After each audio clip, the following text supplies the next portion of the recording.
Just watching videos won't help. You need to practice your learning by solving questions. Get the latest practice books from DIPS.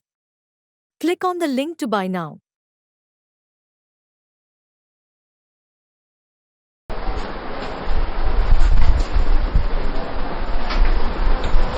The Cauchy problem ux minus uy equal to 2 with the initial curve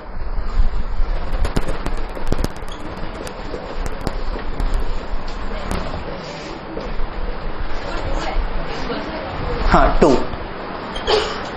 ux minus uy equal to 2 ux minus uy equal to 2 with initial curve gamma equal to 2s s or 2s has first option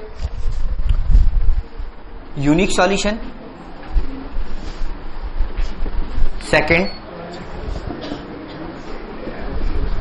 two solution, no solution, और fourth option infinite solution.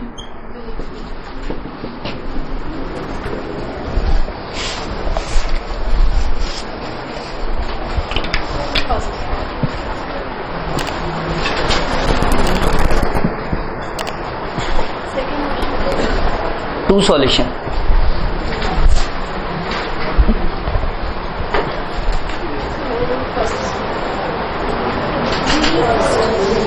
First solution हो गया. अब यहां से अगर solution unique है तो solution find out भी कर सकते हो. सॉल्यूशन यूनिक है तो देखो यहां तक तो सभी से सॉल्व हुआ होगा कि गामा हमें गिवन है, gamma equal to 2s s और 2s. तो यहां पे हमने p की वैल्यू क्या गिवन है 1, और अगर इसका डेरिवेटिव करोगे विद रेस्पेक्ट टू s तो क्या मिलेगा 2 मिलेगा, नहीं मिलेगा. मैंने इसका डेरिवेटिव किया तो 2 मिला और इसकी वैल्यू क्या गिवन है -1, और s का डेरिवेटिव करोगे विद रेस्पेक्ट टू x तो क्या आएगा 1. तो क्या ये रेशो इक्वल है? अगर ये रेशो इक्वल नहीं है तो कैसा सॉल्यूशन मिलेगा? Unique solution. अब यूनिक सॉल्यूशन है तो वो फाइंड आउट भी कर सकते हो. फाइंड आउट करोगे तो यहां से क्या मिलेगा dx अपॉन 1, dy अपॉन -1 और dz अपॉन 2. dz अपॉन 2 तो यहां से फर्स्ट सॉल्यूशन मिलेगा x plus y equal to c1. ये तो मैं डायरेक्ट लिख सकता हूं या नहीं? अगर मैं इस फर्स्ट और लास्ट फ्रैक्शन को कंसीडर करते हैं, फर्स्ट और लास्ट फ्रैक्शन को कंसीडर करोगे तो हमें मिलेगा 2x minus z equal to c2. अब कुछ स्टूडेंट ऐसे भी तो हो सकते हैं कि सेकंड और थर्ड फ्रैक्शन को कंसीडर करें, तो यहां से सॉल्यूशन मिलेगा 2y plus z equal to c3. ये भी तो लिख सकते हैं या नहीं? अब यहां से देखो, अगर मैं इन दोनों के अकॉर्डिंग सॉल्यूशन फाइंड आउट करता हूं,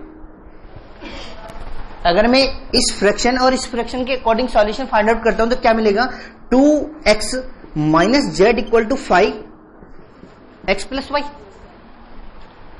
ये लिख सकता हूं या नहीं लिख सकता? u equal to 5 of v. अब यहां पे इनिशियल डाटा कर्व गिवन है कि x की वैल्यू 2s, y की वैल्यू s और z की वैल्यू 2s. मैं ये वैल्यू पुट करता हूं तो यहां से s की वैल्यू 2s पुट करोगे तो 4s माइनस z की value 2s plus 5x plus y, x plus y करोगे तो 3s. तो 5 3s इक्वल टू क्या मिलेगा 2s. तो 3s को रिप्लेस कर सकते हो t से. अगर मैंने 3s को रिप्लेस किया,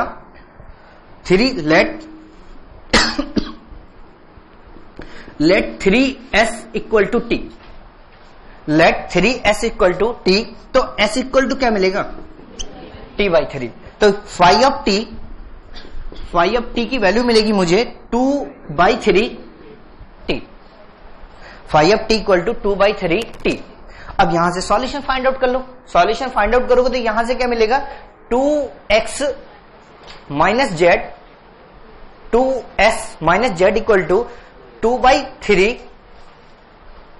3 और x प्लस y. तो z इक्वल टू 2x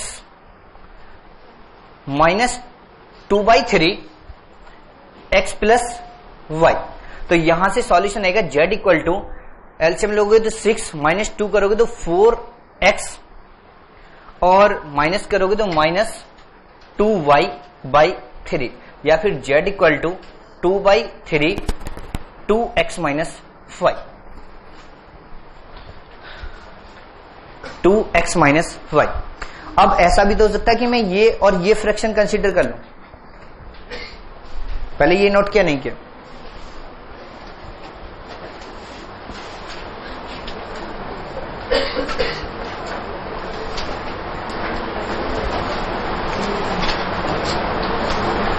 अब देखो, अब मैं ये फर्स्ट और लास्ट भी तो कंसीडर कर सकता हूं। अगर मैं फर्स्ट और लास्ट कंसीडर करूंगा तो यहां से क्या मिलेगा 2y plus z equal to 5 या फिर एक न्यू फंक्शन f मान लेता हूं f equal to x plus y. तो 2y की वैल्यू क्या आएगी 2s प्लस z की value 2s equal to f3s।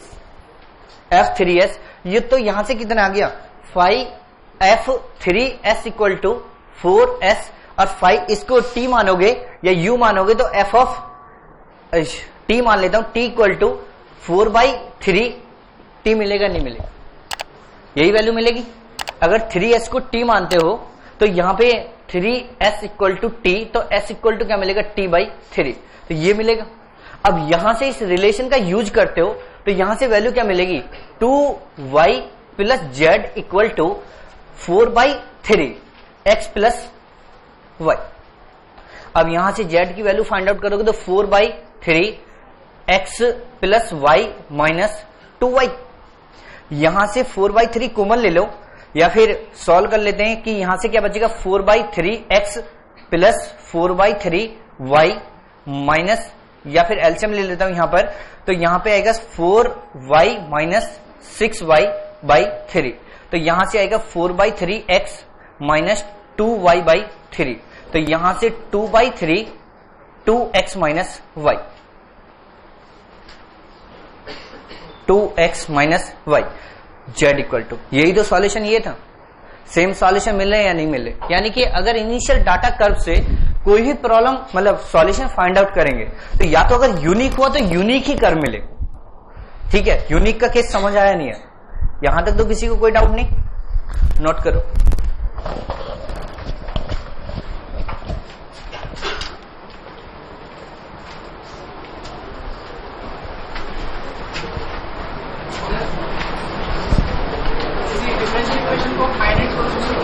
क्या किसके?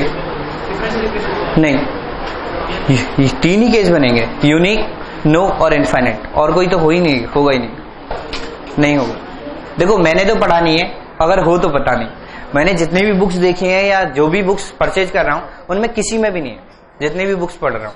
तो तीन ही केस मुझे मिल भी रहे और क्वेश्चंस भी तीन ही टाइप के मिल रहे हैं, या तो यूनिक सॉल्यूशन के, नो सॉल्यूशन के, या फिर इनफाइनाइट सॉल्यूशन। सेकंड क्वेश्चन लिखो। सेकंड क्वेश्चन में क्वेश्चन तो यही लिखो सेम, बस इनिशियल डाटा कर्व चेंज करो। इनिशियल डाटा कर्व चेंज करो, यहां पर लिखो s माइनस s और 2s। इसी क्वेश्चन में चेंज कर दो जो कर्व गिवन है कि gamma such that s minus s और 2s has unique solution, two solution, no solution और इनफाइनाइट सॉल्यूशन। ये रब कर दो।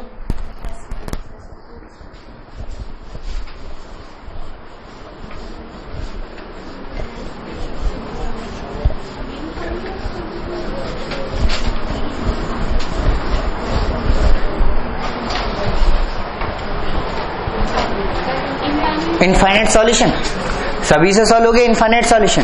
यानी कि अगर चेक करोगे तो यहां पे क्या मिलेगा 1/1 माइनस 1/-1 और 2/2। ये cancel out, 1 equal to 1 equal to 1। तो ये कंफर्म हो गया कि इसके पास जो सॉल्यूशन होंगे वो कितने सॉल्यूशन होंगे? Infinite solution. अब इनफाइनाइट सॉल्यूशन होंगे तो इनफाइनाइट सॉल्यूशन फाइंड आउट करते हैं। यही तो करने वाले, जब वहां पे यूनिक सॉल्यूशन फाइंड आउट किया तो यहां पे भी तो फाइंड आउट कर सकते हो, नहीं कर सकते हो? लिखो, सॉल्व करो पहले तो। Lagrange equation. Lagrange equation define करोगे तो dx अपॉन, आप CSIR नेट या IIT JAM math batches online offline class join कर सकते हैं। वेबसाइट का लिंक डिस्क्रिप्शन में है। अपनी सेल्फ स्टडी और प्रैक्टिस करने के लिए हमारी बुक्स परचेस करें। आप घर बैठे बैठे CSIR नेट IIT जैम की तैयारी हमारे लेटेस्ट रिकॉर्डेड वीडियोस से कर सकते हो। लिंक डिस्क्रिप्शन में मिल जाएगा। Get 40,000 plus question bank of all the universities in India absolutely free. Download DIPS Academy mobile app from Play Store. Subscribe our YouTube channel for more learning videos and discount on video courses. अधिक जानकारी के लिए description को ध्यान से पढ़े या QR code scan करिए।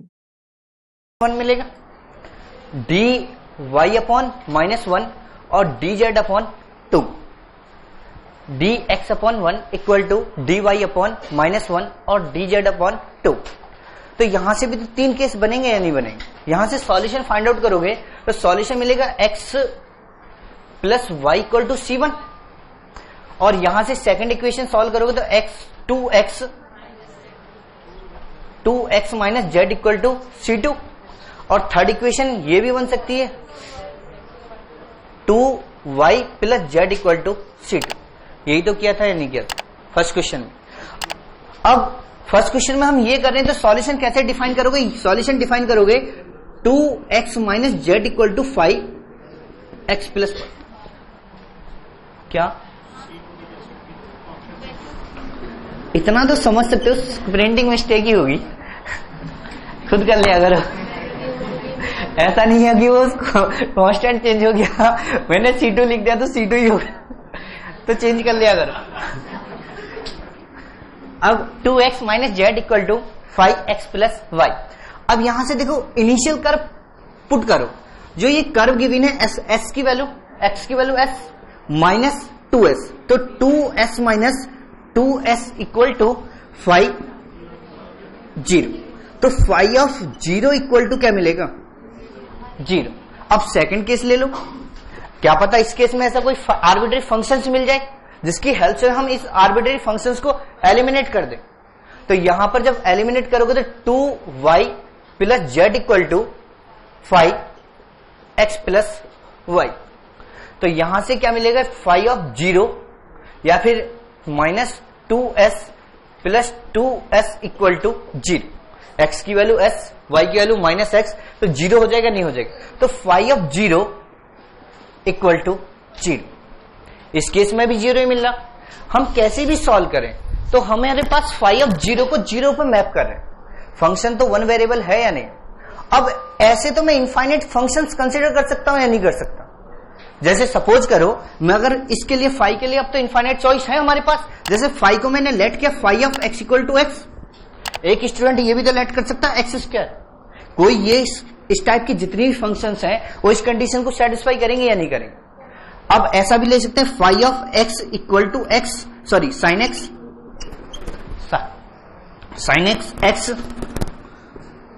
x up to dot dot dot. तो ये कितनी चॉइस मिल रही है मेरे पास? इनफाइनाइट। और एवरी फंक्शंस के क्रॉसपॉन्डिंग हमें सॉल्यूशन डिफरेंट मिलेगा नहीं मिलेगा? मिलेगा सॉल्यूशन डिफरेंट। तो वही जितने भी सॉल्यूशन मिलेंगे उन सारे सॉल्यूशन को हम क्या बोल रहे हैं? Infinite solution. समझ आया नहीं है? यहां तक तो कोई प्रॉब्लम नहीं है ना? रब कर दूं ये?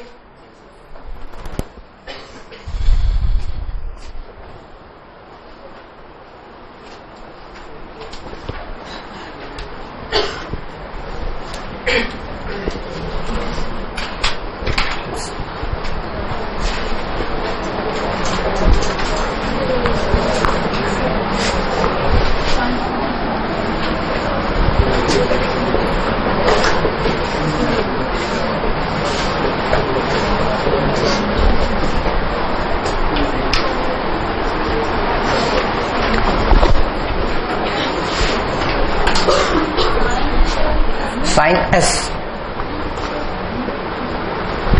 देखो हमें प्रॉब्लम गिवन है कि u x plus u y equal to u with initial curve equal to u s comma s equal to sine s, और यहां पर गिवन है 0 से greater than s less than equal to 1, 0 से greater than s less than equal to 1। तो एक चीज ध्यान रखना, जब भी इनफाइनाइट सॉल्यूशन का केस आएगा ना तो वहां पर जनरली ये कंडीशन जरूर मिलनी चाहिए।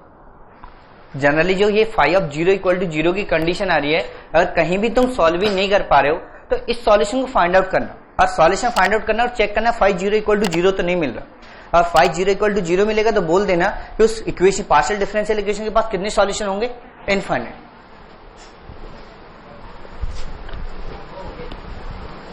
No solution,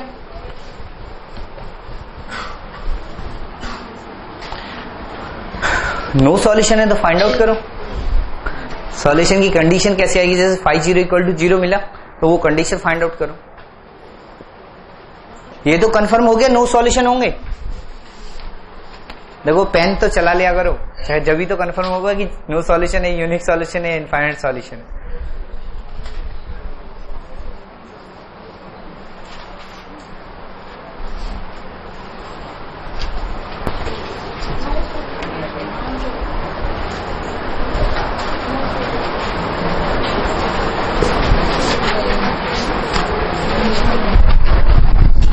one upon one equal to 1/1 equal to sine s upon cos s.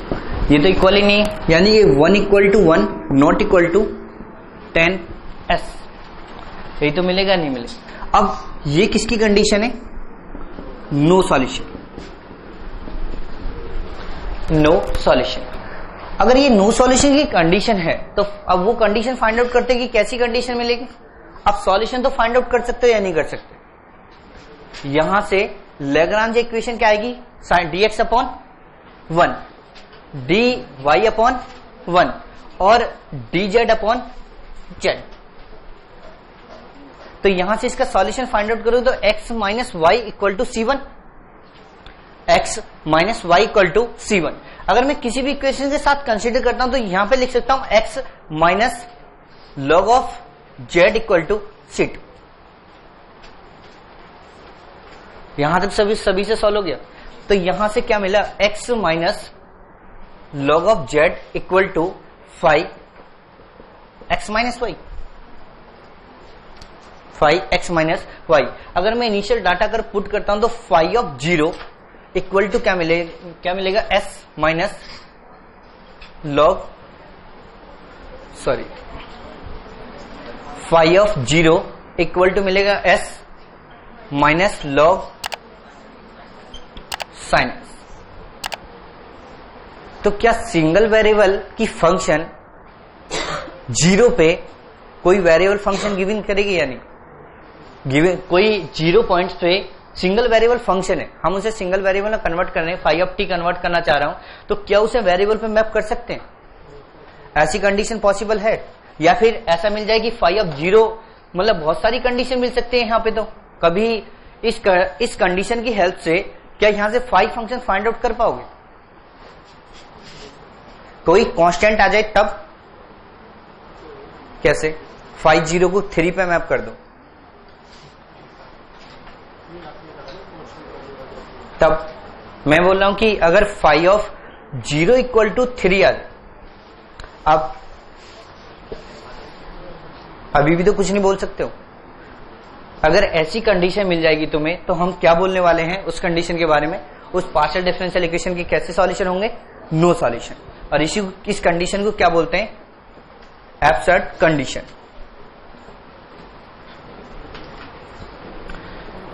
ये चीज समझ आई या नहीं है। ये तीनों केस डिस्कस किए। पहला केस क्या है मेरे पास, पहला केस है मेरे पास यूनिक सॉल्यूशन, सेकंड केस क्या है मेरे पास, नो सॉल्यूशन, और थर्ड केस क्या है मेरे पास, इनफाइनाइट सॉल्यूशन।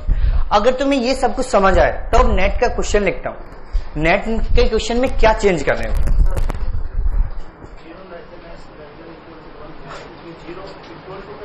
तो फिर सॉल्यूशन इनफाइनाइट में कन्वर्ट हो जाएगी, इसीलिए यहां पे इक्वल टू नहीं दिया, सारी कंडीशंस डिफाइन होती हैं। अभी नेक्स्ट क्वेश्चन में वही क्वेश्चन है। हाँ,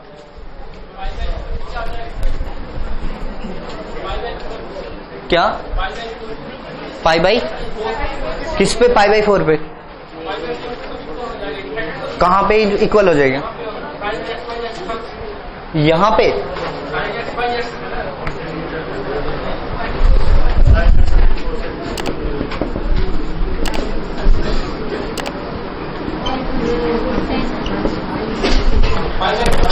ये थ्रू आउट होता, किसी पर्टिकुलर पॉइंट्स पे नहीं होता।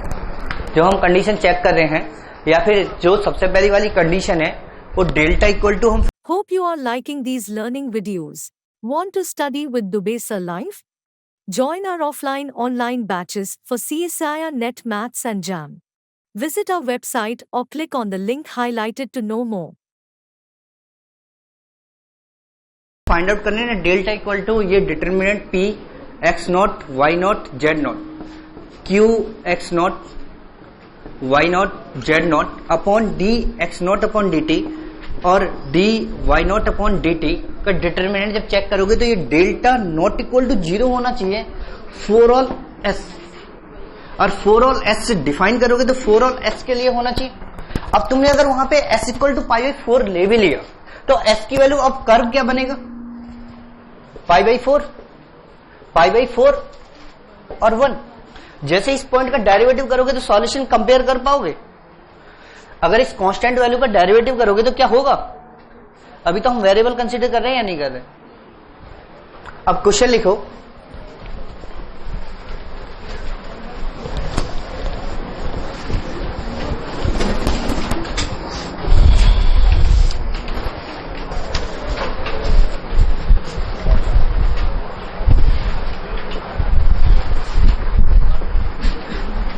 दी Cauchy problem x ux plus y uy equal to 0, u equal to 0,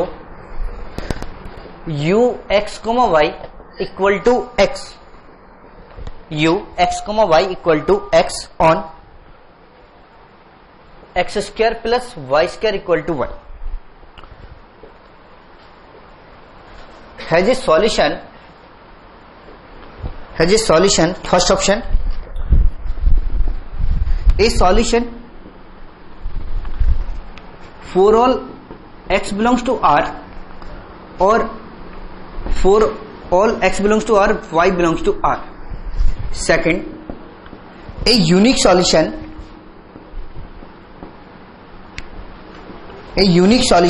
in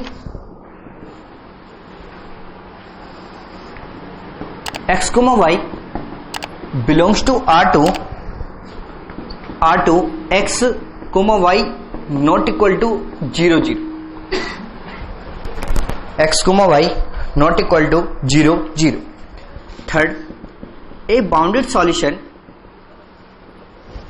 in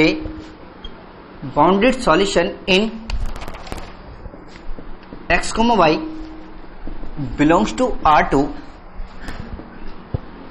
x comma y not equal to 0 0. और फोर्थ ऑप्शन यूनिक सॉल्यूशन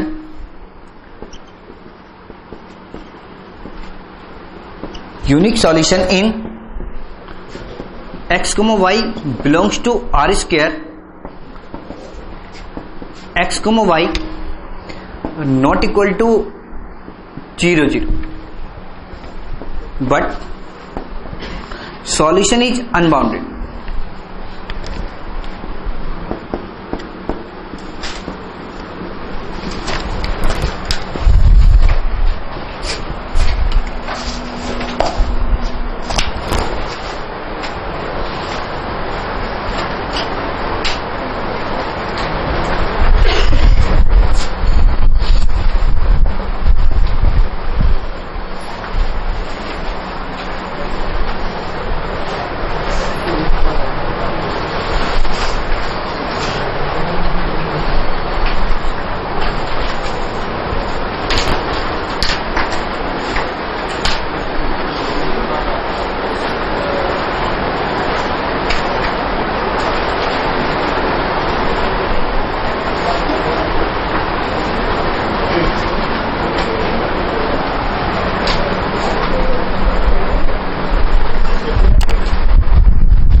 देखिए single correct, third option,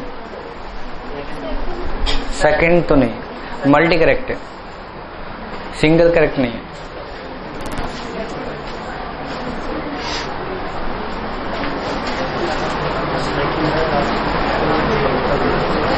second आएगा तो third भी आ जाएगा। आपके बराबर उन्होंने थर्ड आंसर दिया, आप उनसे पूछो थर्ड कैसे दिया, यूनिक तो आ जाएगा।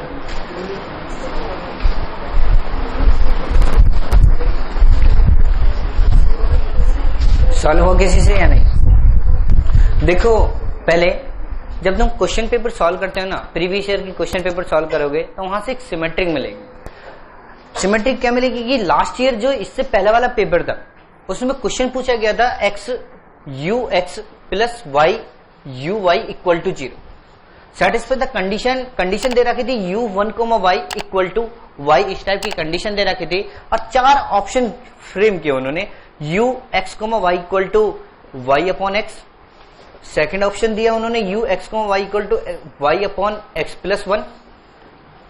बुकलेट में है, कभी लिखना शुरू कर दो, ठीक है, मतलब कॉपी पेस्ट मारना शुरू कर देते हो ना तुरंत, इसलिए मना कर रहा हूं, ठीक है। u x, y equal to x plus y plus 1, और एक और ऑप्शन गिवन है u x, y equal to something, कोई फंक्शन, ठीक है। फर्स्ट टाइम में ये क्वेश्चन पूछा गया, सेकेंड टाइम नेक्स्ट पेपर में सेम क्वेश्चन रिपीट किया। और तुम देखना किसी भी टॉपिक को रिलेट करो, चाहे वो पार्शियल डिफरेंशियल इक्वेशन है, रियल है या कोई और टॉपिक है, सभी में जिस नेबरहुड में क्वेश्चन पूछा गया ना उसी नेबरहुड में पूछा जा रहा नेक्स्ट पेपर में। तुम देख लो पहले पेपर में हीट इक्वेशन से क्वेश्चन है, वो हीट के टाइम पर डिस्कस नहीं करूंगा, वैसे यहीं पे रहते हैं, बाकी आगे डिस्कस नहीं करते हीट या वेव किसी भी टॉपिक से। यहां पर देखो जब मुझे ये क्वेश्चन सॉल्व करने के लिए मिल रहा, नेक्स्ट टाइम में यही तो क्वेश्चन पूछा गया, सिर्फ चेंज क्या किया, कंडीशन। अब मैं तुमसे अगर बात करूं कि इसका सॉल्यूशन फाइंड आउट करो तो कैसे फाइंड आउट करोगे? अगर इस क्वेश्चन के सॉल्यूशन की बात करता हूं तो इस क्वेश्चन का सॉल्यूशन तो फाइंड आउट कर सकते हो। क्या सॉल्यूशन आएगा? जो भी सॉल्यूशन आएगा पहले लैग्रांज इक्वेशन अप्लाई करोगे और लैग्रांज इक्वेशन अप्लाई करने के बाद में इस कंडीशन को पुट करोगे और सॉल्यूशन फाइंड आउट करोगे, यही तो करोगे या नहीं? अब एक तुमसे नॉर्मली क्वेश्चन पूछता हूं, जो ये इक्वेशन लिखी हुई है ये होमोजीनियस आयलर इक्वेशन है या नहीं? यही तो होती है homogeneous Euler equation, x u x plus y u y equal to n of u, यही तो इक्वेशन होती है। अगर इसका सॉल्यूशन फाइंड आउट करो तो u x comma y equal to x की power n f y upon x, ये इसका सॉल्यूशन होता। अगर डिग्री 0 हो जाए, एन इक्वल टू 0, तो इसका सॉल्यूशन क्या मिलता है? U x comma y equal to y upon x. तो अगर मैं खुद एग्जाम देता तो मैं इसको लैग्रांज मेथड से सॉल्व ही नहीं करता। मैं अगर इसको सॉल्व करता तो मैं डायरेक्ट आंसर लिख सकता हूं कि इसका सॉल्यूशन हो जाएगा ये। अगर n 0 हो गया तो u इक्वल टू क्या मिलेगा? एफ वाई अपॉन एक्स ही तो मिलेगा। अगर n 0 हो गया, 0 डिग्री का पॉलिनोमियल मान लेता हूं, तो हमें फंक्शन क्या मिलेगी? X y equal to f y upon x. अब देखो सॉल्व भी कर लेते हैं, ऐसा नहीं, ये तो मैं बता रहा था कि ये वैल्यू आएगी तो आएगी कैसे, इसी क्वेश्चन को सॉल्व करते हैं। ये तो रब कर दूं, यहां से देखो जब तुम सॉल्व करोगे तो यहां से क्या मिलेगा? यहां से d x upon x equal to d y upon y equal to d z upon 0, d z upon 0। यहां से देखो अगर डी जेड अपॉन 0 मिल रहा है तो यहां से अगर फर्स्ट 2 पार्ट को सॉल्व करते हैं तो यहां से सॉल्यूशन मिलेगा log of x equal to log of y plus. आप CSIR नेट या IIT JAM math batches online offline class join कर सकते हैं। वेबसाइट का लिंक डिस्क्रिप्शन में है। अपनी सेल्फ स्टडी और प्रैक्टिस करने के लिए हमारी बुक्स परचेस करें। आप घर बैठे बैठे CSIR नेट IIT जैम की तैयारी हमारे लेटेस्ट रिकॉर्डेड वीडियोस से कर सकते हो। लिंक डिस्क्रिप्शन में मिल जाएगा। Get 40,000 plus question bank of all the universities in India absolutely free. Download DIPS Academy mobile app from Play Store. Subscribe our YouTube channel for more learning videos and discount on video courses. अधिक जानकारी के लिए description को ध्यान से पढ़े या QR code scan करिए। log C1, इसे मैं log y अपॉन x और x अपॉन y दोनों ही लिख सकता हूं, कोई प्रॉब्लम है नहीं। log x upon y equal to log C1, तो y upon x equal to C1 मिला मुझे। और second solution dz equal to 0, तो z इक्वल टू C2, तो इसका सॉल्यूशन क्या आएगा? z equal to 5y upon x, z equal to 5y upon x. और अभी यही तो लिख रहा था, अगर होमोजीनियस n डिग्री की मतलब n इक्वल टू 0 डिग्री की भी किसी पॉलिनोमियल की, तो उसका सॉल्यूशन क्या होता, y अपॉन एक्स या u x y equal to y upon x. जब प्रूव करेंगे वो कंडीशन फाइंड आउट करेंगे, या तो डायरेक्ट लिख दो या फिर इसका यूज कर लो। अब यहां से देखो, मुझे एक रिलेशन मिला z और फाई में, आर्बिट्री फंक्शन सही या नहीं है। अब मुझे तो आर्बिट्री फंक्शंस एलिमिनेट करनी है, तो मेरे पास इंफॉर्मेशन क्या है, u x x y equal to क्या गिवन है, x on x square plus y square equal to 1। यानी कि जब हम सर्कल की बाउंड्री पे क्वेश्चन को सॉल्व कर रहे हैं तो मुझे कुछ ऐसा रिलेशन मिल रहा। तो सर्कल जो भी कर्व गिवन है उसे पैरामेट्रिक फॉर्म में कन्वर्ट कर सकते हो। अगर पैरामेट्रिक फॉर्म में कन्वर्ट करोगे तो यहां से जो कर्व मिलेगा वो कर्व मिलेगा x equal to cos t, y equal to sine t और z इक्वल टू क्या मिलेगा, cos t. z equal to क्या मिलेगा, कॉस टी, क्योंकि u x y equal to क्या गिवन है, x गिवन है, तो x की वैल्यू क्या आएगी, कॉस टी। अब हमने इस क्वेश्चन को किस में कन्वर्ट कर दिया, पैरामेट्रिक फॉर्म में। अगर पैरामेट्रिक फॉर्म में मैं कन्वर्ट कर रहा हूं तो यहां से z इक्वल टू अगर पुट करते हो तो यहां से क्या मिलेगा, cos t equal to 5, y की value sine t upon cos t, तो 5 tan t equal to cos t, 5 tan t equal to cos t. ठीक है, यहां तक तो कोई प्रॉब्लम नहीं है। इससे क्या हो गया, किससे कम होती है ये बताओ, इससे कम होगी या नहीं। ठीक है, तो यहां से ट्रायंगल कन्वर्ट कर सकते हो, हमें तो रिलेशन नहीं तो बनाना। तो अगर मैं लेट करूं, let tan t equal to a, let tan t equal to a, तो यहां से एक ट्रायंगल मिलेगा या नहीं मिलेगा। tan इक्वल टू क्या लिखते हो, p अपॉन b, तो a अपॉन 1, इसे मैं 1 मान सकता हूं या नहीं मान सकता, तो a अपॉन 1, तो h की वैल्यू क्या मिलेगी, 1 प्लस a स्क्वायर, तो cos t की वैल्यू मिल जाएगी। तो cos t की वैल्यू क्या मिलेगी, अगर यहां से वैल्यू फाइंड आउट करते हो a अपॉन 1, तो यहां से cos t की cos ऑफ t की वैल्यू मिलेगी a upon under root 1 plus a square, तो sorry 1 upon under root 1 plus a square, ये वैल्यू मिलेगी। यानी कि cos t equal to 1 upon under root 1 plus a square. अब यहां से ये रिलेशन मिला phi of a equal to 1 upon under root 1 plus a square, 1 plus a square. ये रिलेशन मिलेगा नहीं मिलेगा। अगर यहां पे ये रिलेशन मिलेगा तो हमें वैल्यू किसकी फाइंड आउट करनी है, फाई y अपॉन एक्स की। तो यहां से मैं यहां पे लिख देता हूं, तो यहां से सॉल्यूशन मिलेगा z equal to 1 upon under root 1 plus y square upon x square.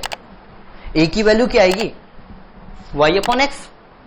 A की वैल्यू तो फाइंड आउट करना चाह रहा हूं, अगर ए की वैल्यू फाइंड आउट करोगे तो y अपॉन एस। तो यहां पे एक रिलेशन मिला z equal to 1 upon under root 1 plus y square upon s square. तो z equal to solution find out करोगे तो डायरेक्ट लिख सकते हो x upon under root x square plus y square. तो ये सॉल्यूशन डिफाइन है ना, x नॉट इक्वल टू 0 0 के लिए, x नॉट इक्वल टू 0 0। अब देखो मैंने एक गलती कर दी, मैंने एक क्वेश्चन में गलती क्या करी, यहां पर यूनिक सॉल्यूशन की बात है। पहले ये नोट करो, फिर दोबारा से जो स्पेस नहीं है उसके अकॉर्डिंग फिर यूनिक सॉल्यूशन दिखाता हूं। पहले नोट करो।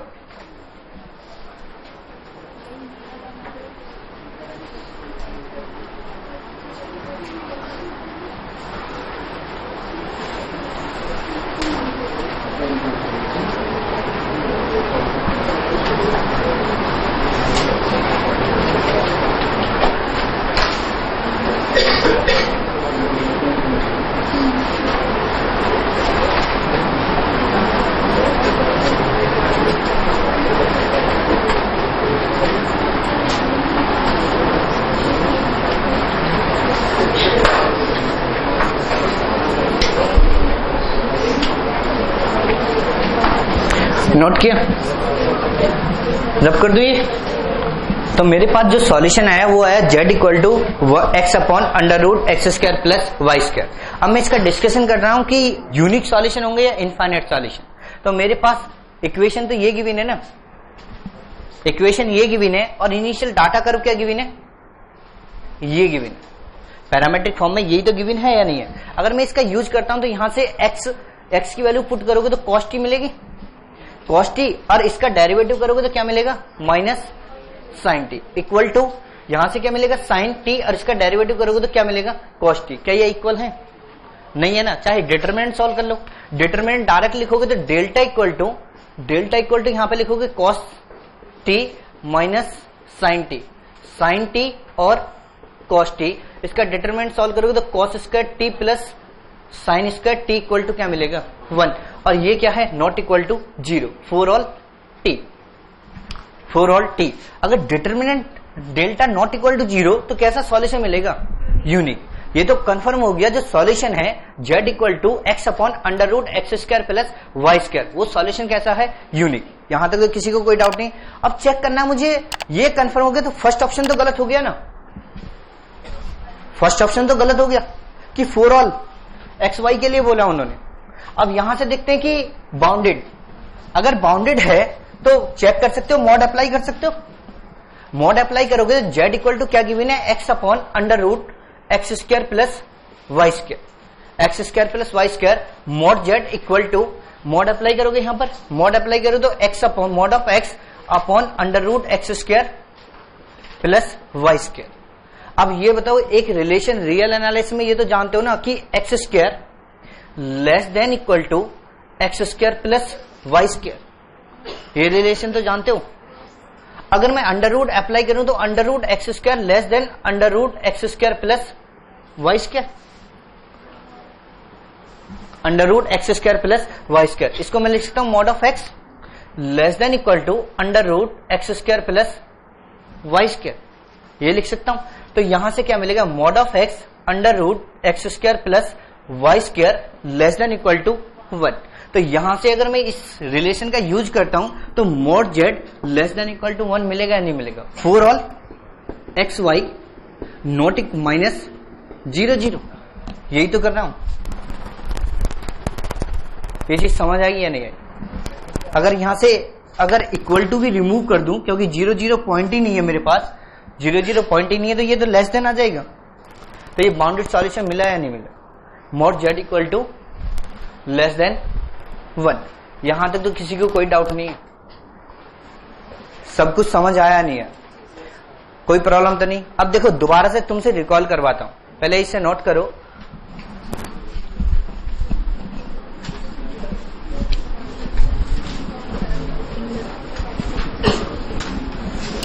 रब कर दूं, ये रब कर दूं या नहीं,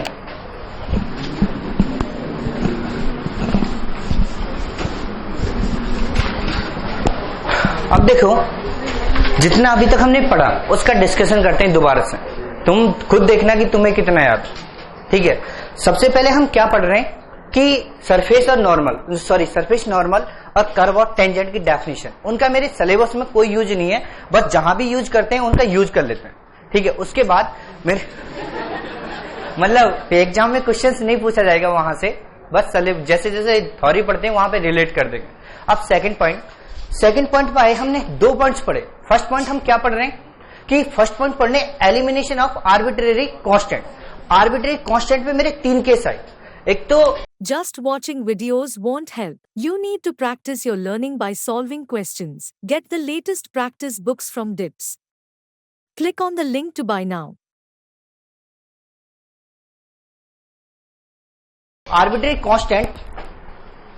constant less than independent variable, और एक arbitrary constant equal to independent variable, और एक third case arbitrary constant greater than independent variable. तो यहां से जब हम सॉल्व कर रहे हैं तो यहां पर हमें किस टाइप की पार्शियल डिफरेंशियल इक्वेशन मिल रही है, Cauchy linear partial differential equation. Second case में भी Cauchy linear partial differential equation, लेकिन थर्ड केस में मोर देन 1 यानी कि ग्रेटर देन 1 ऑर्डर की पार्शियल डिफरेंशियल इक्वेशन मिल रही है, यही तो बनने। और खुद देखो, जब हम एलिमिनेट कर रहे हैं कांस्टेंट को, तो कांस्टेंट को एलिमिनेट करने के बाद हमें कॉशी लीनियर और नॉन लीनियर दोनों टाइप की पार्शियल डिफरेंशियल इक्वेशन मिल रही है। लेकिन जैसे ही हम सेकंड पॉइंट पर पहुंचते हैं, एलिमिनेशन ऑफ आर्बिट्रेरी फंक्शंस को एलिमिनेट करता हूं, तो वहां से किस टाइप की इक्वेशन मिलेगी? Cauchy linear, first order Cauchy linear partial differential equation मिल रही है या नहीं मिल रही है? अब उसको सॉल्व करने का मेरे पास पर्टिकुलर एक मेथड है, और वो मेथड क्या है? लैग्रांजे मेथड। और लैग्रांजे मेथड, जैसे ही मैंने लैग्रांजे मेथड को अप्लाई करना, तो उसके कितने केसेस हैं मेरे पास सॉल्व करने के? First, second, third, fourth. तुम्हें ये याद होना चाहिए। कोई भी दो फ्रैक्शन फर्स्ट सॉल्यूशन का यूज या एसटीवी ऐसे मल्टीप्लायर्स मिल जाए जिससे वो डिनोमिनेटर किस में कन्वर्ट हो जाए? जीरो में, या फिर डिनोमिनेटर ऐसा मिल जाए जो किस में कन्वर्ट हो जाए? एग्जैक्ट डिफरेंशिएशन में। यहां तक तो यही किया।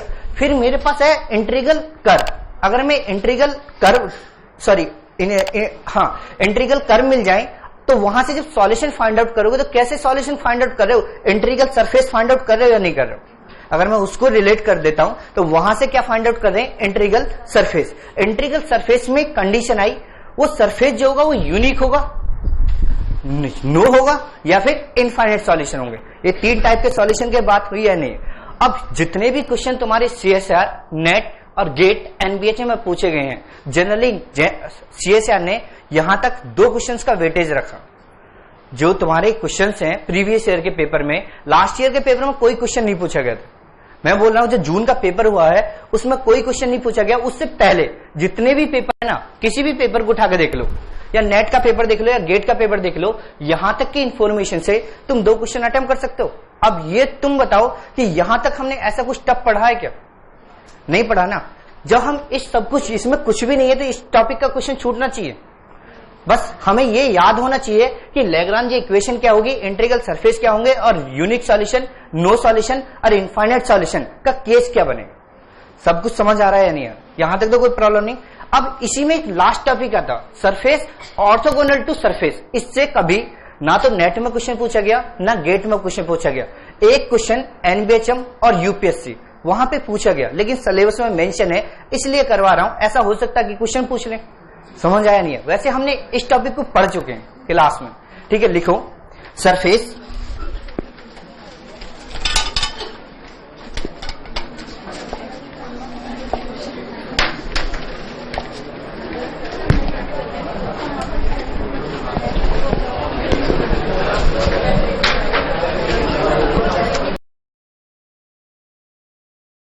Hope you are liking these learning videos. Want to study with Dubey Sir Live? Join our offline online batches for CSIR Net Maths and JAM. Visit our website or click on the link highlighted to know more.